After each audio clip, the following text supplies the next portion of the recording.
తిరువనంతపురంలో విజిన్ జమ్ ఓడరేవును జాతికి అంకితం చేసిన ప్రధానమంత్రి నరేంద్ర మోదీ సముద్ర రంగం అభివృద్ధిలో ప్రైవేటు రంగానిది కీలక పాత్ర అని వెల్లడి. ఈ సాయంత్రం అమరావతికి ప్రధానమంత్రి అమరావతి పునర్నిర్మాణ పనులను ప్రారంభించనున్న మోదీ రాజధాని నిర్మాణానికి కేంద్ర సహకారం మరోలేనిదన్న సీఎం చంద్రబాబు. ఢిల్లీలో ఈ సాయంత్రం సిడబ్ల్యూసీ భేటీ. రాష్ట్రం నుంచి హాజరవుతున్న సీఎం రేవంత్ రెడ్డి, ఇతర నేతలు. కులగణనపై చర్చించనున్న కాంగ్రెస్ నేతలు.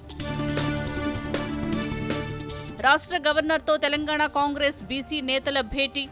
బీసీ బిల్లుకు ఆమోదం తెలపడంపై జిష్ణుదేవ్ వర్మకు ధన్యవాదాలు తెలిపిన నేతలు. నిఘా వర్గాల హెచ్చరికలతో ఢిల్లీలో హై అలర్ట్. పర్యాటక ప్రదేశాల్లో భద్రత పెంపు. ఢిల్లీలో ముంచెత్తిన భారీ వర్షం. పలు లోతట్టు ప్రాంతాలు జలమయం. వాహనదారులకు ఇబ్బందులు. విమానాల రాకపోకలకు ఆలస్యం. తెలంగాణలో రాగల 3 రోజుల పాటు వర్షాలు. పలు జిల్లాలకు యెల్లో అలర్ట్.